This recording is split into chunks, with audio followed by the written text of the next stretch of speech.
Hi, everyone. It is the Eco Project, and we are back. And I am Lisa Heidel, and I'm here with my co-host, Christine Seidel. and we are here with Priyanka Surio. Thank you, Priyanka. We are so excited. We've been away for a while. We've had some very exciting things happen. We told you I would let you know where I'm at. I'm in Athens, Greece right now. I almost said Georgia.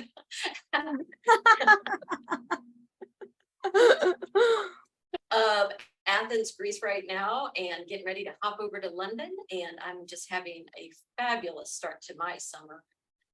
Christine, you have some exciting news. Do you care to share?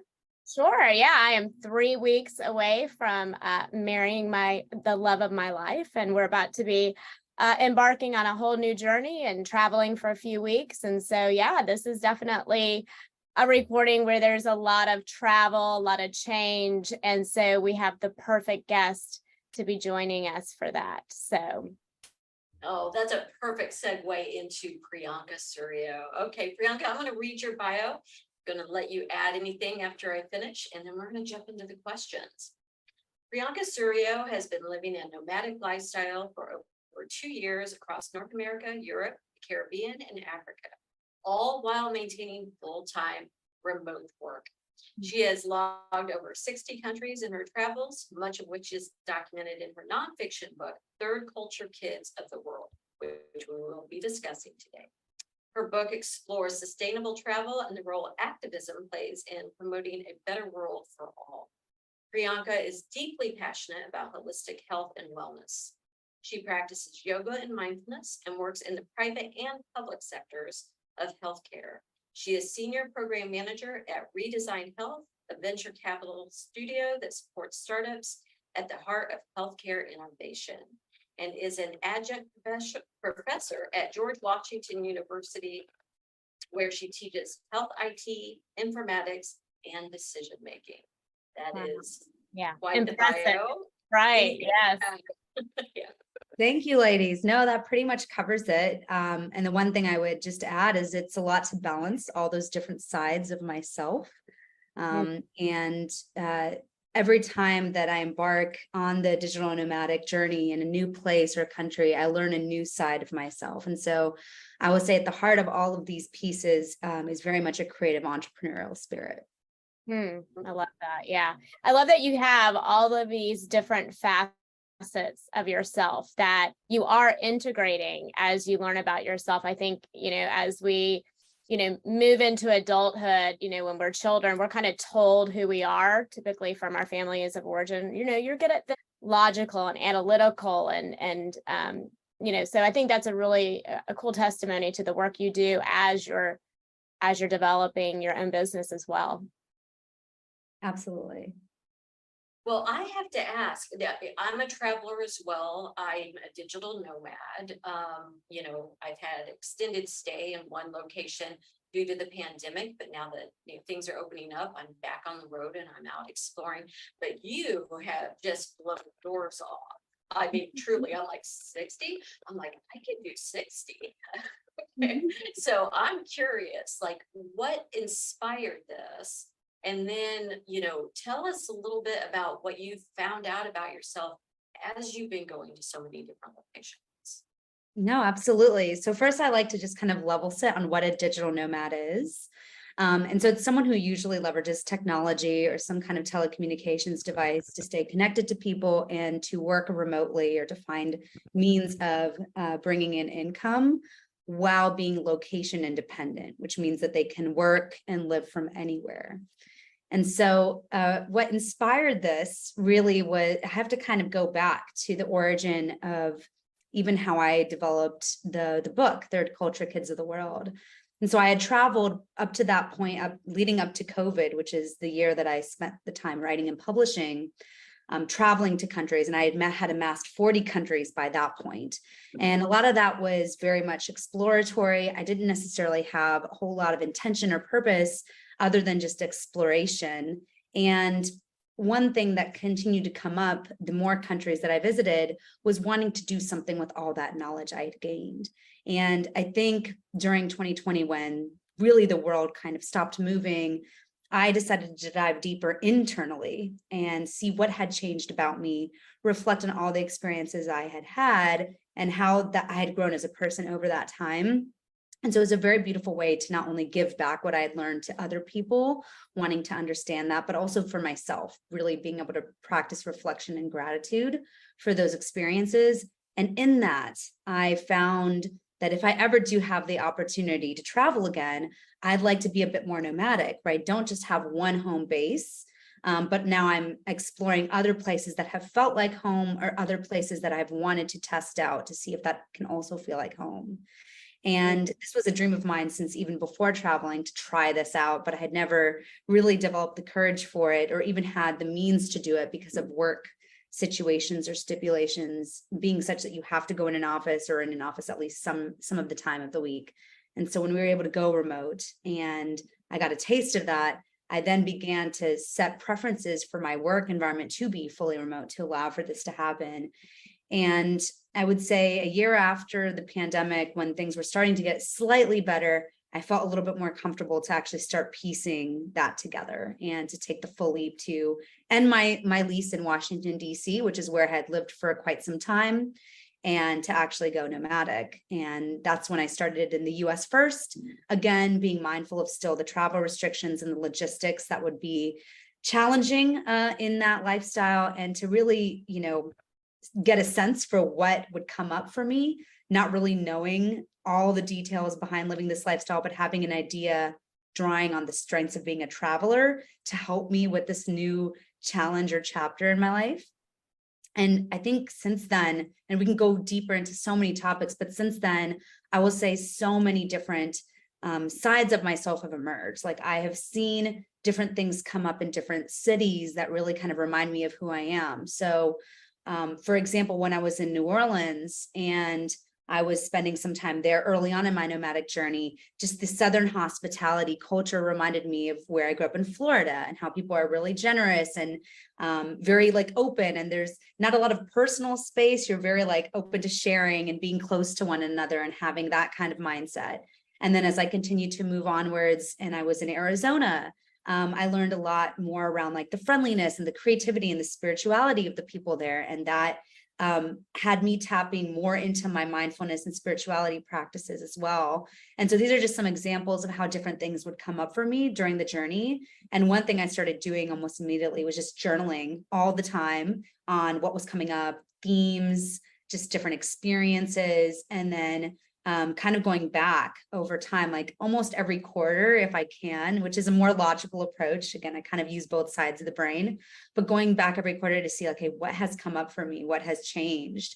And I think, again, to tie it back full circle, writing the book and writing about my travels gave me this framework almost for constantly being able to practice that reflection and practice that inner work. Wow. That is so amazing. I think that it's so cool that you just started this whole conversation in something that has continuously shown up with all of the guests that we've had on the Ego Project is, the withdrawal of self in order to intuitively kind of come to alignment, and you withdrew, but went and had different experiences in that withdrawal. So you would go out, have these experiences, then withdraw to reflect, whether it's journal or whatnot, and something would come out about yourself, something you would be enlightened by as to who you intuitively truly are. And so just right off the rip through that experience of going out in the world, but having regular seasons of withdrawal in those journeys to really reflect and be like, this resonates with me. I know this now about myself. That is such a part of the work that I think that in our day-to-day lives that we, are not always consciously aware of needing that withdrawal. You were intentionally going out and withdrawing in order to know yourself more and know yourself from like a very intuitive, true self, and not like the conditioning you probably had gone through up to that point. So, wow, just a very cool open to what we've seen as the pattern with all of our guests in doing that work internally. So thank you for sharing that. No, thank you. And I would say that withdrawing motion is something I didn't think I would be able to do because I'm much more of an extrovert than an introvert. But I think when I started doing that work, I actually really enjoyed being able to learn and spend that time with myself. And so I would challenge all the extroverts in the room to really actually embrace this side of doing it. And it doesn't have to be scary. It doesn't have to be so lonely. It's almost like a necessary piece of understanding, again, like how you present yourself. Yeah, I think that's a great point. I think so many extroverts feel like, well, you can only do that if you're an introvert. I need to be with people. I have to be with people. But for you to say, hey, you know, card carrying extrovert here, and actually it's very beneficial for us too, I think is a great word to spread for them as well. So I also love that you recognize that something could happen, but only through time and reflection will you see what had occurred.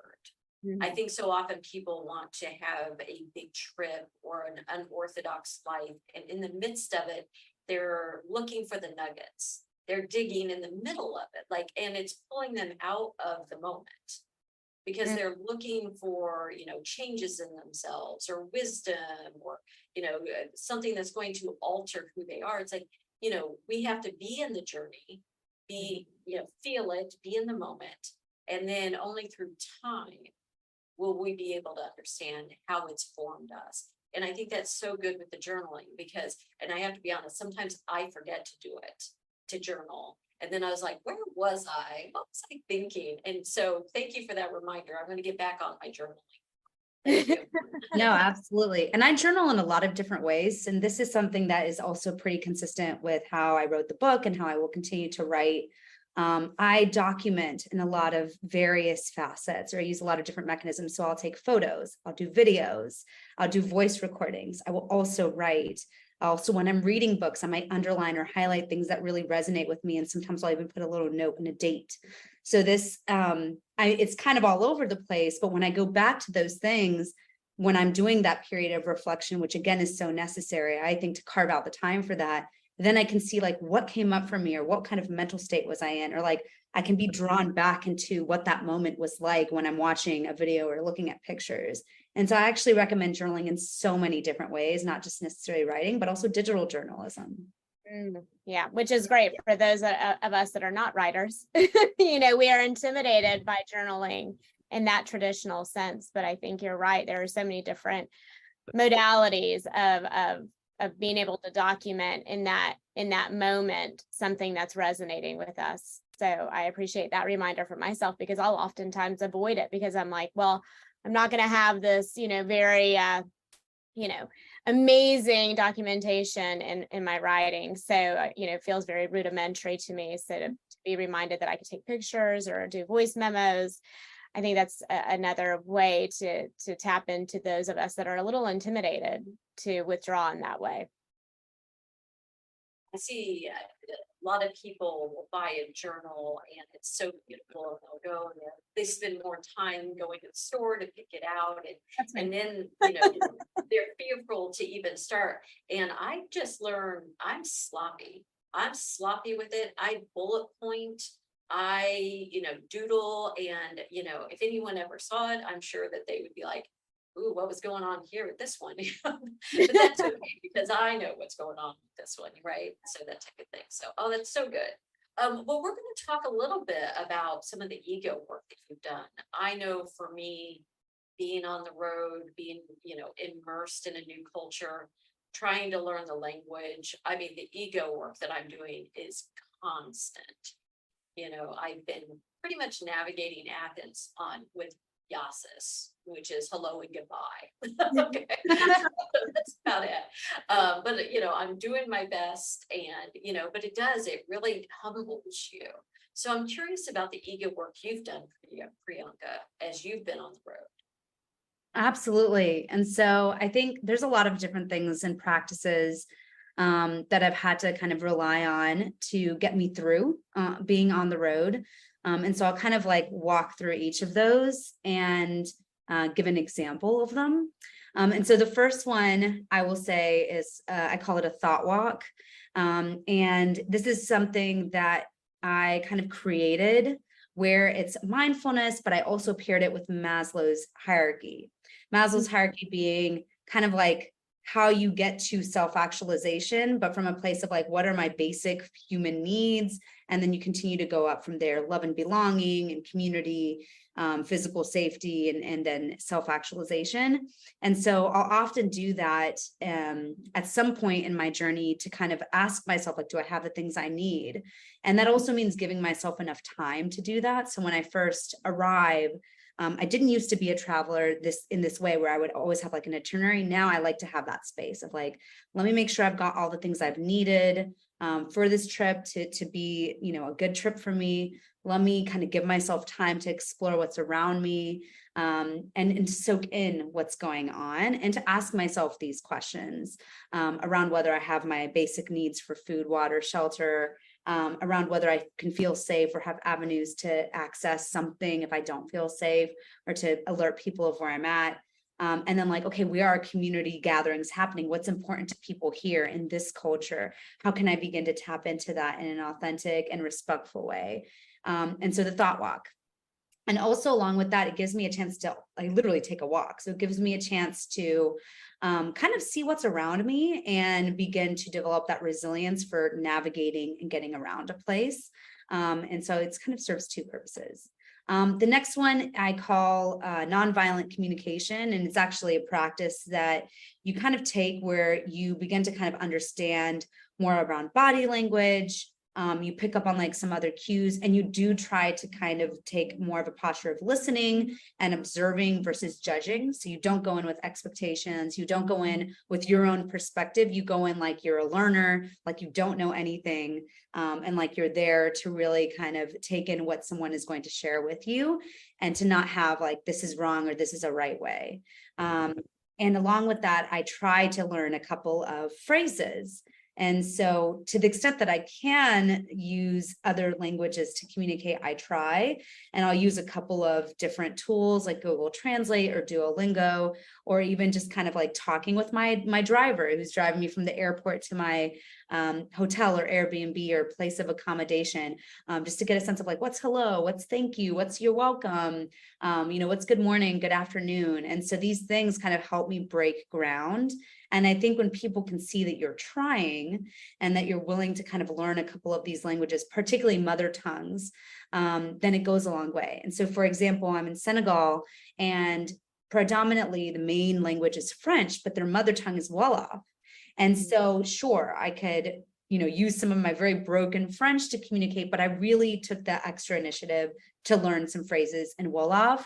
And the two phrases that I ended up using so consistently were Nagadef, which is hello, how are you?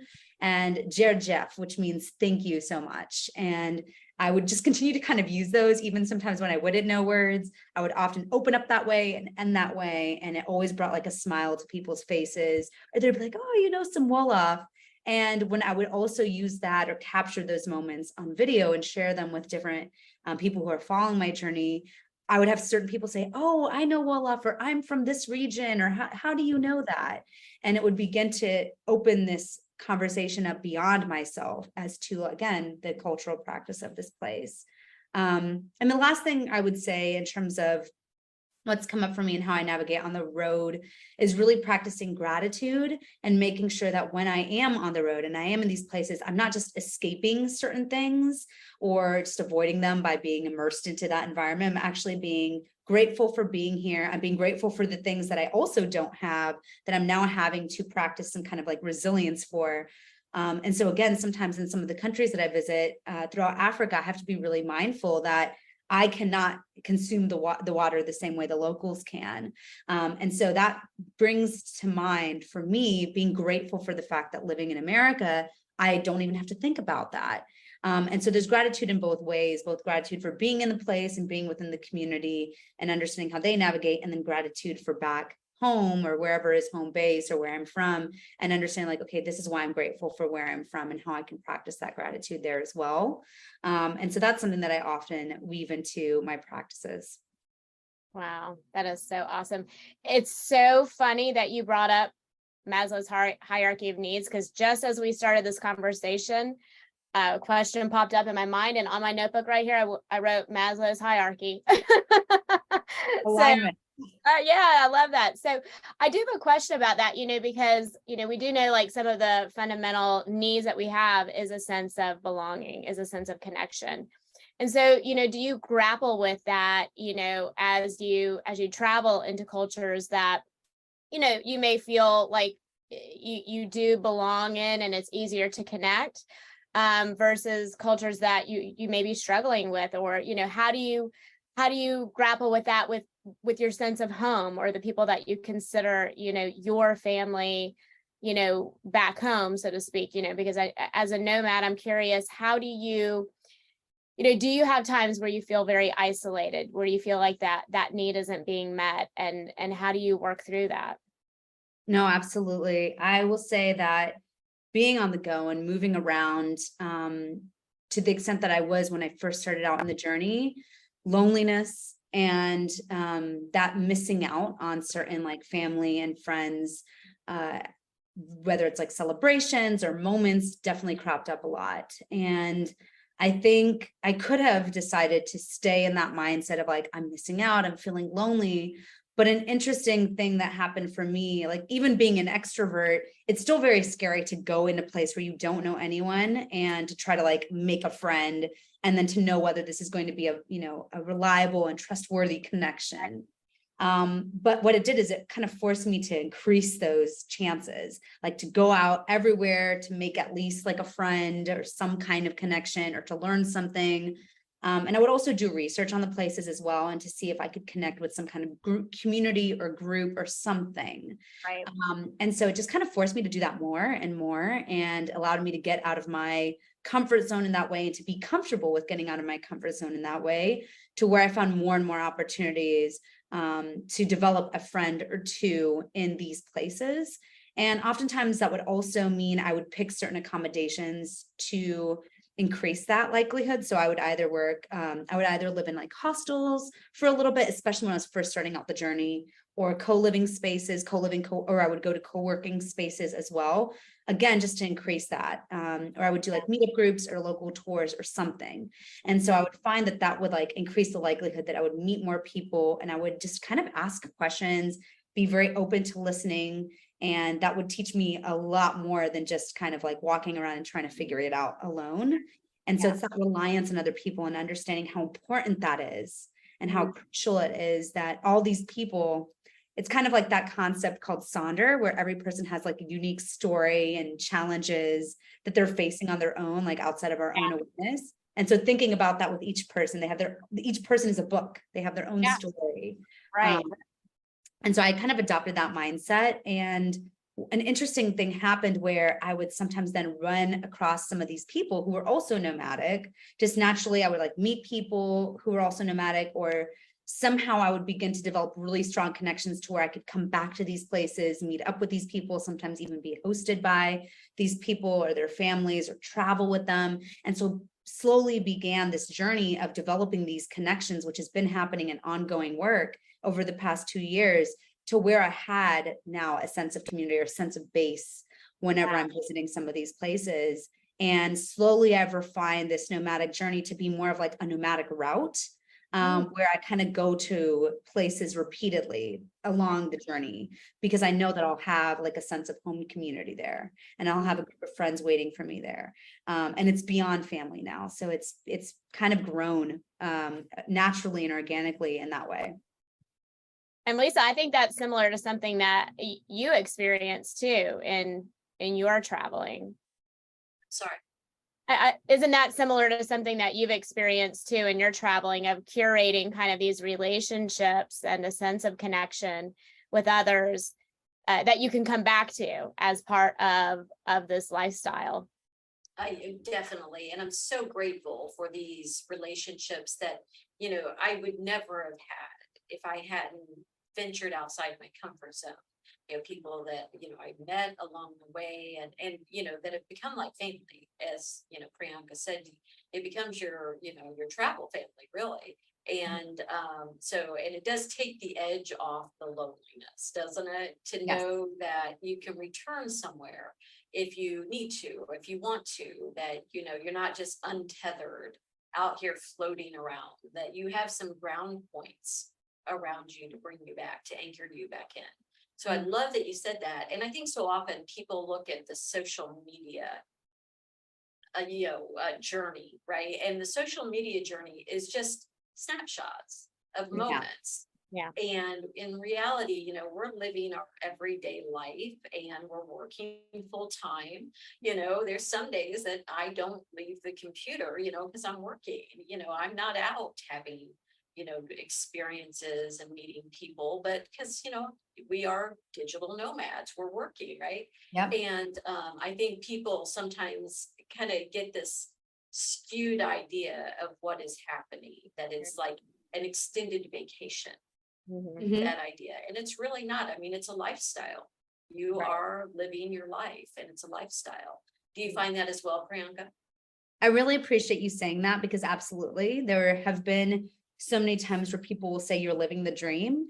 And I'll say I'm living a type of dream, you could say, but just like dreams, there can be bad parts too. There can be nightmares that happen when you're dreaming. And so it's not an easy life, actually.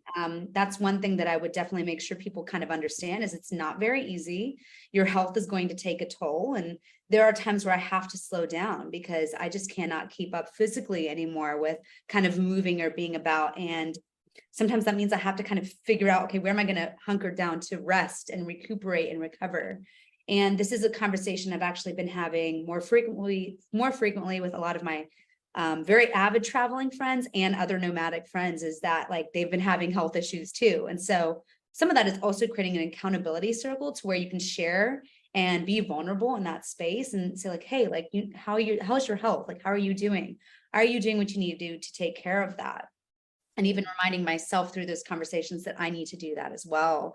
And so I've taken more opportunities now to slow down where I can and to spend longer periods of time in a place, or maybe to go back to a place that's easier for me to navigate, because some places are easier just because there's more access to resources or healthcare, or it's just you don't have to think so much because it may be similar to how you grew up in terms of the culture or the practices. And other places are harder. And when you are in a new environment, that is challenging, whether or not you realize that.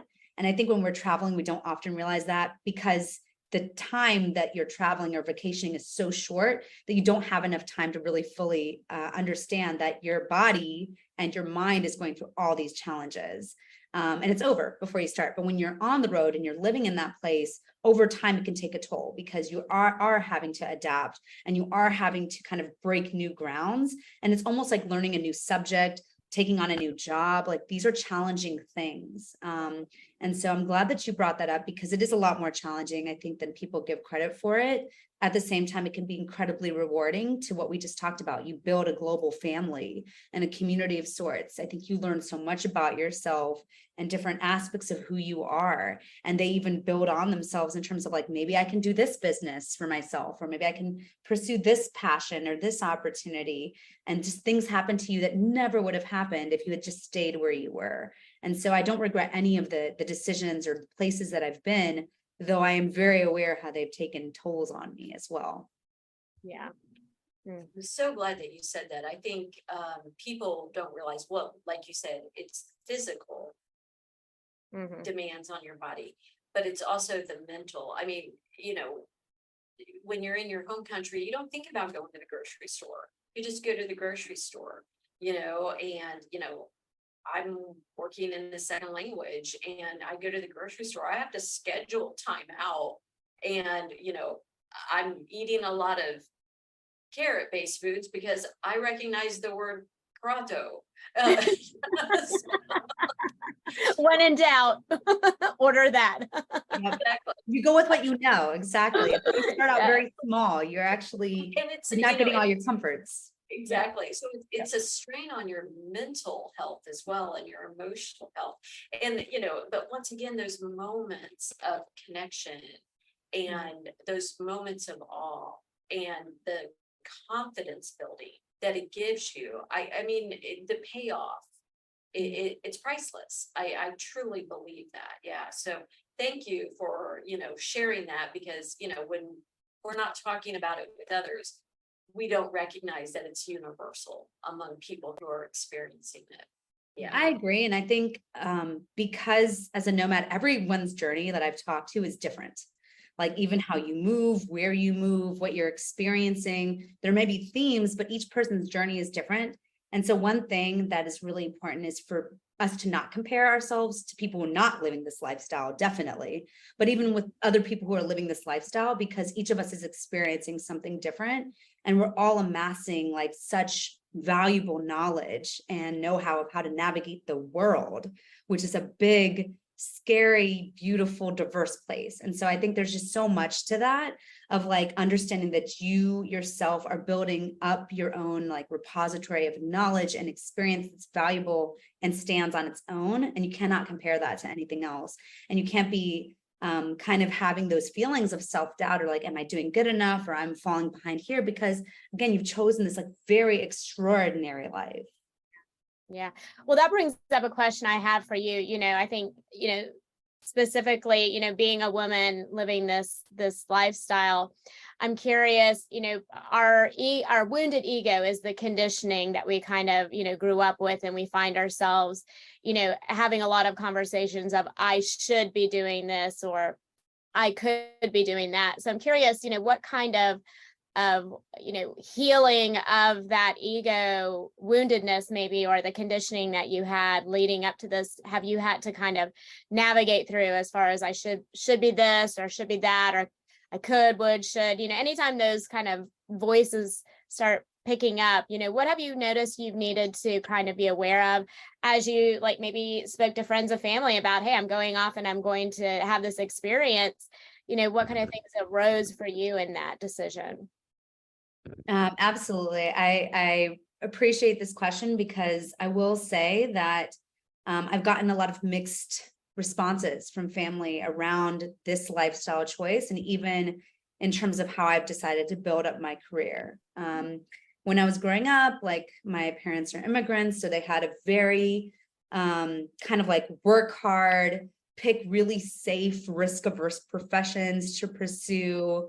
None of this creative stuff, like that's not going to make you money. And so certain doors when I was younger were automatically closed, or I was like dissuaded from pursuing them. And in that path, I realized I wasn't happy. At first, I didn't know that, but I knew something wasn't sitting well. And I think the first time that I kind of got out of that mindset was when I did decide to kind of live on my own, when I went off to college away from home. And I was 17 at the time. And so I had a taste of like that real independence, if you will.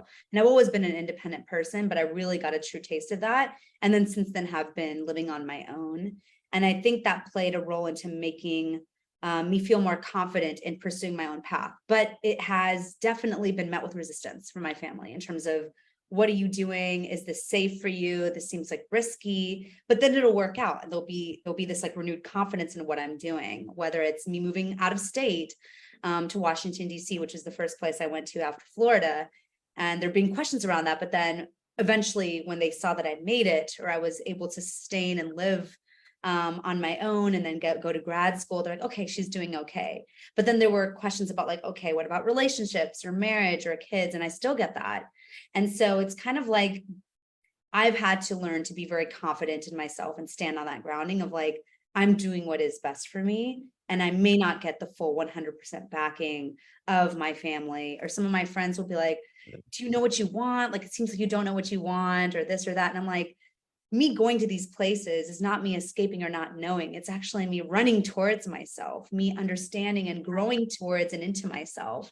And the more that I do this, the more that I realize how expansive I am, and I want to embrace that.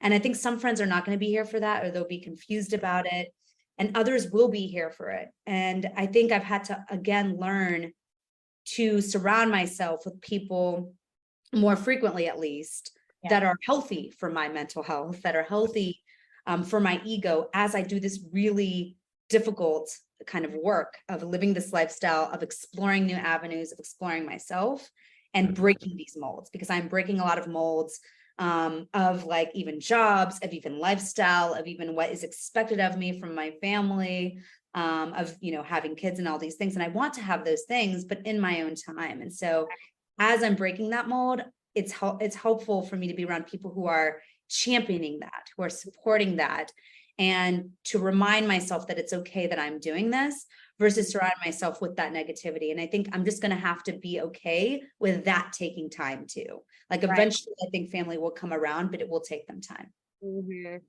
Absolutely. Yeah. I think that resonates. So much of what you're saying is also a previous conversation that we've had with Haley and Hannah with Twins and Talent of, you know, the need to leave that family of origin, you know, in some way, shape or form, like, you know, going to Washington DC, you know, to be able to really kind of have clarity as to what is right for me. What is that voice that I continue to hear whispering to me to seek that is true to who I am and may not necessarily have looked the same as my family of origin, but needing that space to be able to explore, even from, you know, a proximity perspective of not having, you know, voices of conditioning, even, you know, very close to us from, you know, a physical standpoint, so that you can start hearing that whisper of true self a little bit louder, and in that growing that confidence to explore, you know, your journey and your sense of self from a healed perspective. And that doesn't have the, you know, the sounds of, you know, there's something wrong with you, you know, there's something that's not right, this isn't good. Even from that well up within ourselves, I think is a key piece of is just being able to remove yourself from that environment at times to be able to hear it a little bit clearer. And I would say that you're not going to get this right at first. So some of the first like early friendships that I formulated outside of like my family or when leaving my family were not always healthy. And I didn't realize that until a little bit later when some of my friends who may have been within sororities or group organizations were much more focused on like, what are you doing with your career? Or what's your status like versus like this unconventional lifestyle. And it came up later when they're like, what are you doing? Or they would have critiques or judgments actually about that. And it's not what I needed from a friend. And so I began to realize that not all friends were good and true friends. And I didn't know that when I first kind of left the environment that I had been conditioned in to think like there's only one way or you should be fitting some mold. And it was only once I had kind of continued to expand outside of that and have different experiences. And as I continue to have different experiences, that I realized to be a bit kinder to myself, a bit more patient with myself, and to understand that there are people who are going to kind of accept all of who I am. And it's not conventional, and they're going to be here to support me along the journey. And some people are not. Yeah, it's absolutely true. It's very wise. And that's really, you know, that's a lifetime journey. You know, some people that were friends, you know, many years ago that you thought would be lifetime friends actually fade out because, you know, you take different paths. So I think that's so important to look at that malleability of friendships and how they're always evolving or devolving. That's very good. You know, and I love the idea of embracing that maybe we are seeking something. Aren't we always seeking for understanding? And so when people say, well, why are you doing this? Like, well, because I feel compelled to do it. You're asking me to tell you what my future self knows. My future self isn't here yet. I'll get back to you on that. Yeah. Right. Okay. So, you know, that's part of this evolution that we're in, and, you know, this journey that we're on. So thank you for saying that. And I love that idea of, you know, kind of watching it all unfold, right? That's what everyone's doing. Yeah. And it's hard to answer those questions in the moment too. Just to drop back to what we talked about before about reflecting and carving out the time and space to withdraw. Like I'll get these questions immediately from people when I return from a trip or when I've returned back to one of the bases or when I come back to people. And it's like, I don't have the answers yet because I'm still reflecting. I'm still catching up with myself, even from a couple months ago, like things are coming up for me and I won't fully have an answer until I've kind of like stayed still for a bit and Yeah. take the time to really think about what has changed and what has happened. Mm. And I think that part is really difficult sometimes to communicate with people who, again, only see you in a certain box, or who Right. have already kind of made up their mind about you, or even family, because they don't understand that you're constantly changing, and that you're also constantly trying to understand, like, who have I changed into? Who have I become? Because it's happening in the moment, right? So I think it's really important what you said, Lisa, about let me get back to you. Like, I'm in that transformation right now.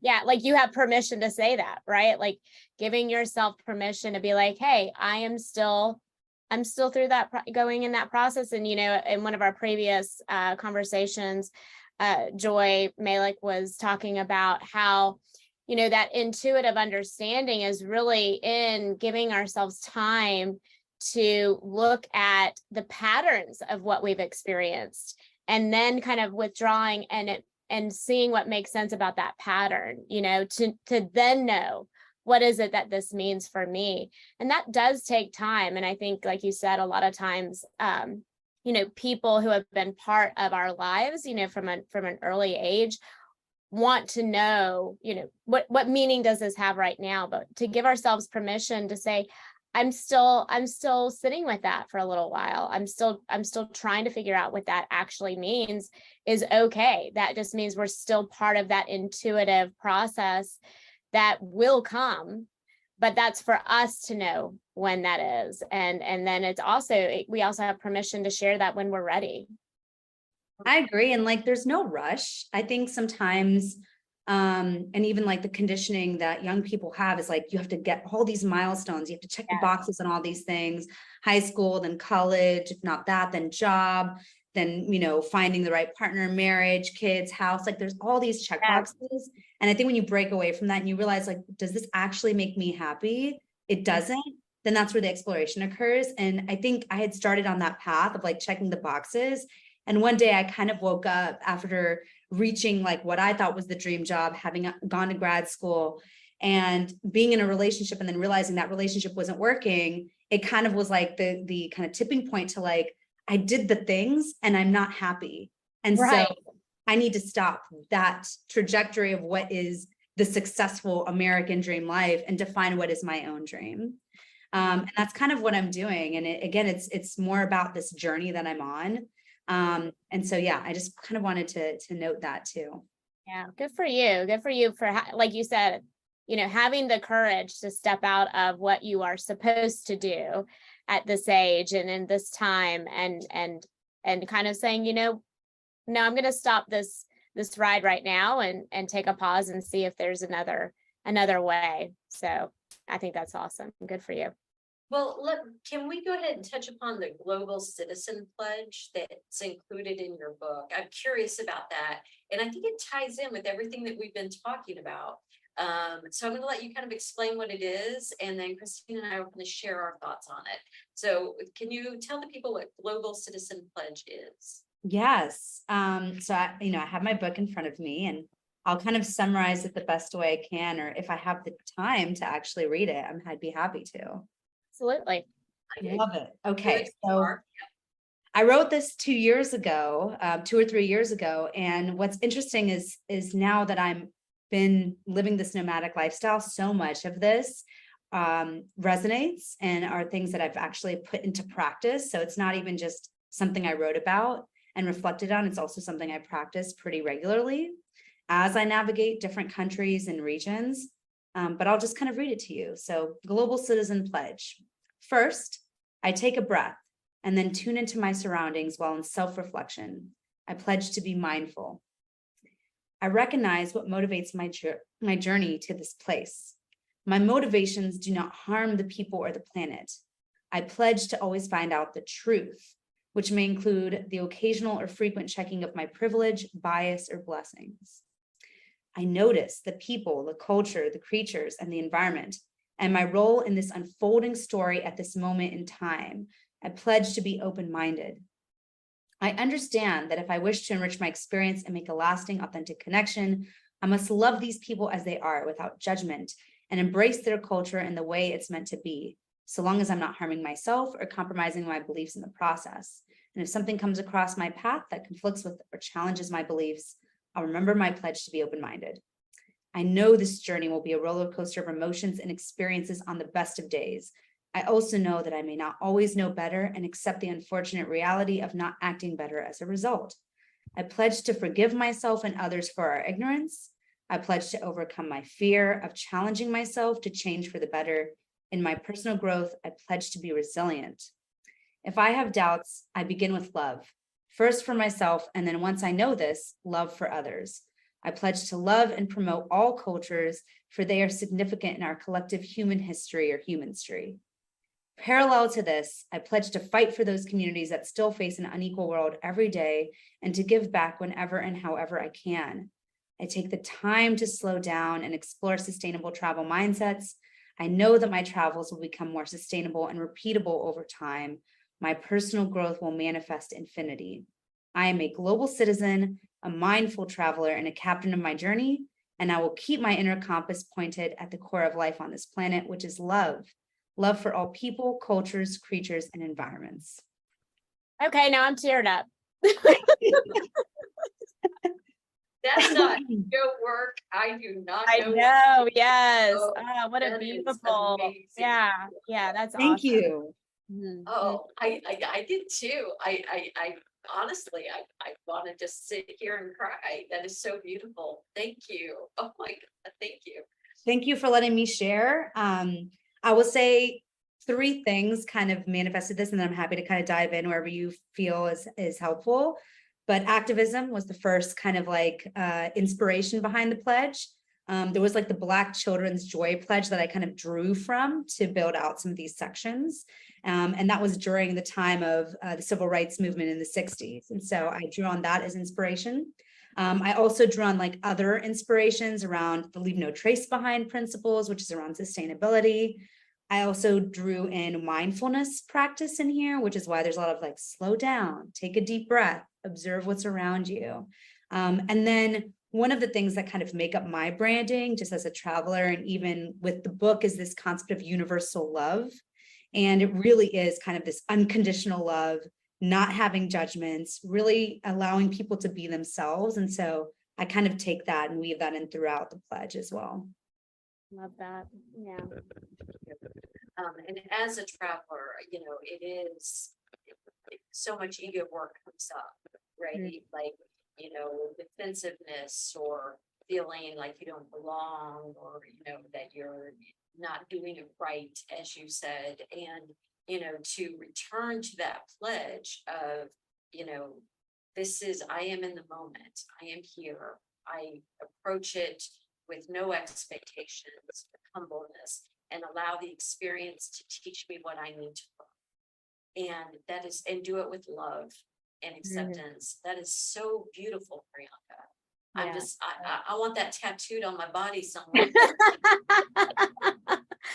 Well, and I also think, for those of us that can't live the nomadic life right now, but do want to go and experience other places, other cultures, I think, especially coming from, being in the US and having the privilege that we have, going into other spaces and really checking in with what are some of our unknown biases or unintentional biases that we need to be aware of, and the conditioning that we've been through. I've, been on vacations with people that will complain about this, or they'll talk about that. And just really showing up into other areas, other cultures with that unconditional love of, I don't need to judge what this place is. I just need to be available to experience and to be of service in whatever way I possibly can. To go through travel with that mindset, it's not so much about like, what is this for me? What am I getting from this? What is the, like people do when they go on vacation is I need to reset, but then they oftentimes go on vacation and have a lot of biases and in a negative mindset and come home like unrefreshed. So I think to even have that pledge as you navigate short, trips or short experiences helps you really be available to the experience and what it is for you. And then also and how you can be in service to others. So I love that, being somebody who can't necessarily live that lifestyle. I agree. And I wanted to say two things. Like, one, you don't have to live this lifestyle to be a global citizen, or to adopt these mindsets. Like, these are things that you can practice in your backyard, in your home. And I love what you said, Christine, about different spaces. So it's really just entering different communities and places and spaces. We have Juneteenth coming up. And so there's a lot of history connected with that around really truly the end of slavery, which we thought happened during the Emancipation Proclamation, but the message didn't quite make it as far as some communities. And so a lot of communities were still in enslavement, and people took advantage of that. And so this actually celebrates when all and Black Americans were free. And so thinking about and honoring space for that, and to allow people to, this is a celebration, and this is a holiday that just became a national holiday 2 years ago. Right. And so for people to say, oh, we're past that. Well, no, we just actually recognize this as a holiday, and to allow for people to share that, to share their experiences, to share their oral history and legacy connected to that is so important, versus wanting to just to move on. And another story I have of this is when I visited a friend in Hawaii. He's indigenous and Mexican, but he was visiting Hawaii. He was already very well tuned into practice and gratitude for the earth. And so before we even started on the hike, we were on a group hike. He's like, let's take a moment to appreciate the sky and the earth and the ground. And it was like, instead of rushing off, I like allowed him to teach me this kind of gratitude and this practice. And so it's allowing for people to kind of share that versus like rushing to the next thing. And I think sometimes we get so caught up in the results, the outcome, like the what's the next thing. And we get frustrated with the slowness or the things we don't understand or the things we think we're over or past, without allowing for space for them. And so you absolutely can experience so many different things and cultures and ways and perspectives, even in your backyard, if you look for them and if you're open to them. Yeah. Oh, woo. Oh, I Okay. see it next possibly, Priyanka. I think it's No, right. right? Absolutely. I love that. Yes. Even just that gratitude for our spaces, and to celebrate those spaces, whether it is like a holiday or a hike or whatever, just that mindfulness of experiences. So yeah, So I good. moved clearly. Well, Good. Priyanka, tell us where you're heading to next. We're very curious. Yeah, so right now I'm in the New York area, and I'll be on the East Coast for a little bit of time, probably toggling between New York and DC. Generally, when I'm on the East Coast, I try to, again, connect back to those bases. But actually, a very exciting thing happened more recently where I was invited to the Caribbean island of Bonaire for their Ooh. yoga and wellness festival. And so I'll be actually hosting a workshop around journey within. And it will be all around kind of exploring the journey within yourself as you kind of navigate different spaces and places. So again, this is actually a very nice preview or tie into that. Yeah. And yeah, so that's where I'll be going next as my next kind of outside of America place. I'll be going to the Caribbean next. Oh, exciting. Well, we will be sharing all of Priyanka's information in our description box, including any events that she wants to let people know. We'll go ahead and include those. So get those to me, Priyanka. And we'll share her website and her Instagram account so that you can follow along on her adventures. Priyanka, is there anything that you want to offer before we leave? Oh, I would just say, we touched on a lot of topics, and I think that, kind of along the thread of like the journey and the reflection piece of this, I think it's important for people to understand that there is no kind of expectation on how long this journey will take, whether you're traveling or whether you're reflecting internally and you're in one place. But understand that your life can be sonder, can be multifaceted if you just allow for it to be, if you just connect with these different people, cultures, and places, and giving yourself the time and space to actually fully realize that versus getting to an outcome is important. I love that. Christine, do you have anything to say?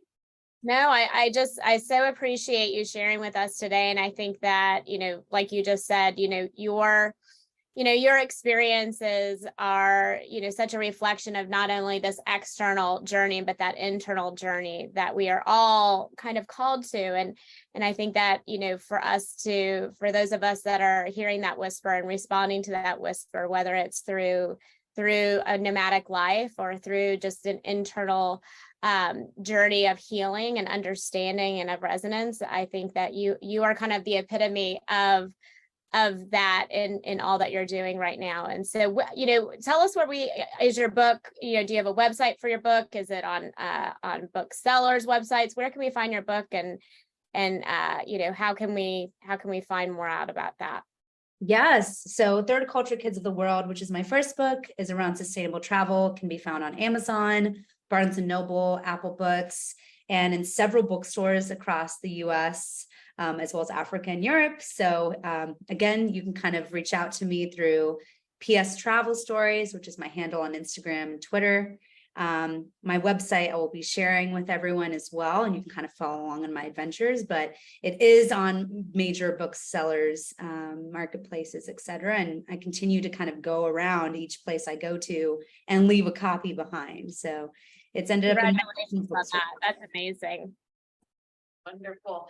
All right, Priyanka, we would love to have you back in the future. And so, stay tuned, make sure everyone, follow us, subscribe so you know when Priyanka and other guests will be on. And of course, Christine and I will be having other conversations about different topics around mental health and spirituality and therapeutic modalities and just pretty much anything we want to talk about. Okay, everyone. So once again, thank you, and like and subscribe. We'll see you next time. Thank you. Thank you.